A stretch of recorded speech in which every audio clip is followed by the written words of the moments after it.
وابشروا بالجنۃ التی کنتم توعدون.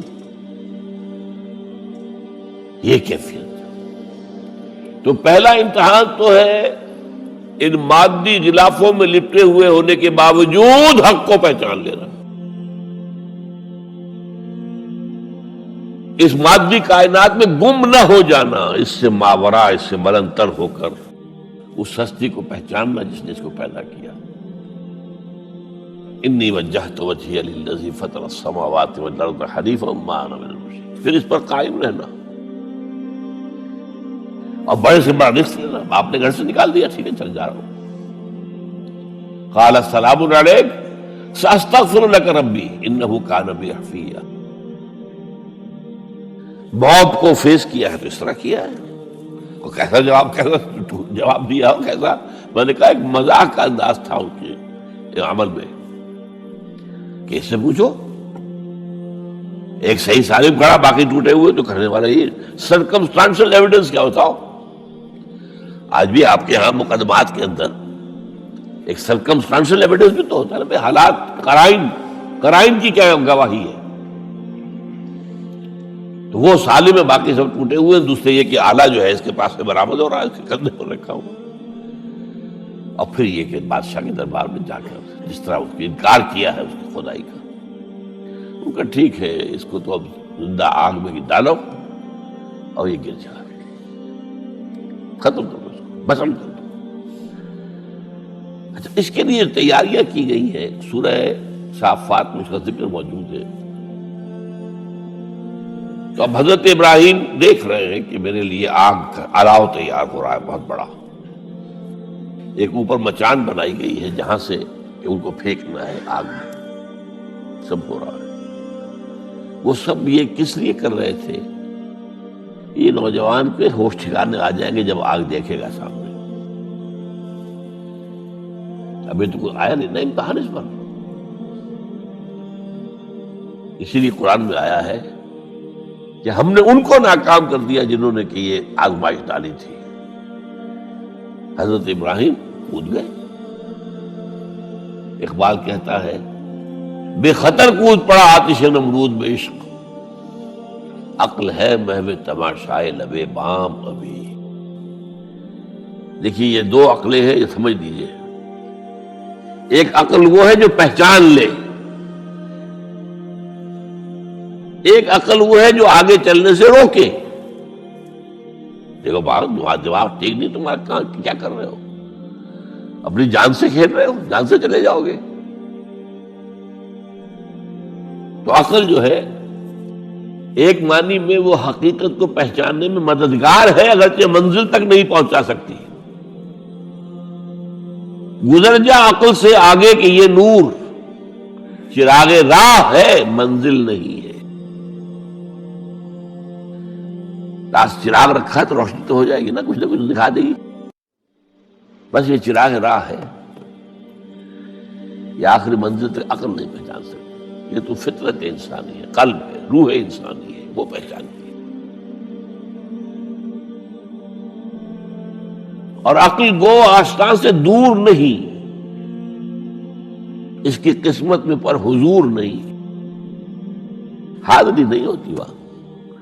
اللہ تک پہنچانے والی شے عشق ہے، اللہ کی محبت ہے. آگے چلنے سے تو عقل روک دی. عقل کا لفظ جو ہے وہ اس سے پہلے یقیناً کئی مرتبہ میں نے یہاں پہ بیان کیا ہوگا. عقل کے معنی ہے روکنے والی. یہ جو سعودیز جو ہے وہ اپنے سروں کے اوپر ایک باندھتے ہیں، کوئی سنہری رنگ کا ہوتا ہے، کچھ ہوتا ہے اس کو اپنے رومال کے اوپر، اس کو اقال کہتے ہیں. اقال یہ ان کی پرانی بدویانہ، جب ان کو کھانے پینے کو بھی نہیں ملتا تھا، بھوکے پیاسے ننگے پاؤں ننگے بدن رہتے تھے، اس وقت ایک رواج ہے. ان کی ساری زندگی جو ہے گھومتی تھی اونٹ کے گرد. اونٹی کا گوشت کھا لینا ہے، اونٹی کا دودھ پی لینا ہے، اونٹ کے اوپر سواری کر لینی ہے، اونٹ کی کھال سے جو ہے وہ خیمے بنا لینے ہیں، اونٹ کے بالوں سے اپنے لیے کوئی کمبل بنا. اونٹ ہی اونٹ تھا. جیسے ہمارے یہاں پنجاب میں جن علاقوں کو کہا جاتا ہے جو جانگلی علاقہ، وہ بھینس ہی بھینس تھی، بھینس کا کلچر تھا وہاں. بھینس کا دودھ پی لیا، بھینس کے مکھن سے کھا لیا، لسی سے نہا لیے، اور یہ ساری چیزیں جو ہے بھینس کا گوشت کھا لیا، بھینس ہی بھینس تھی۔ اور کیا تھا؟ یہ مج کلچر تھا یہاں کا سارا، یہ جو آپ کے ہاں جانگلی کہلاتے ہیں۔ یہ تو آباد کار آئے ہیں جلندھر سے، ہوشیارپور سے، گرداسپور سے، وہ آباد کاروں نے آ کے پھر یہاں پر جو ہے وہ ساری چیزیں بتائی ہیں، ورنہ یار کس کو جانتے؟ گڑ کی نہیں جانتے، گڑ کس بنا کا نام نہیں جانتے، چینی تو بہت دور کی بات ہے، گڑ نہیں جانتے۔ تو ان کا یار کیا معاملہ تھا؟ اونٹ ہے۔ اب اونٹ کا یہ ہے کہ جب بدو سواری کر کے جا رہا ہے، ایک جگہ پر اترا ہے، اسے پیشاب کرنا ہے، کچھ اور کرنا ہے، اب اس خطرے سے کہ کہیں اونٹ بھاگ نہ جائے، اس کے ایک گھٹنے کو ایک رسی سے باندھ دیتا تھا۔ اب 3 پاؤں رہ گئے، 3 پاؤں سے اچک تو سکتا ہے، وہ بھاگ تو نہیں سکتا، تو اچک کر وہ اگر کہیں کوئی آس پاس درخت ہے، کیکر کا درخت ہے، تو ناشتہ کچھ کر لے، کھانے کی کوئی حرج نہیں ہے، یہ بھاگے نا۔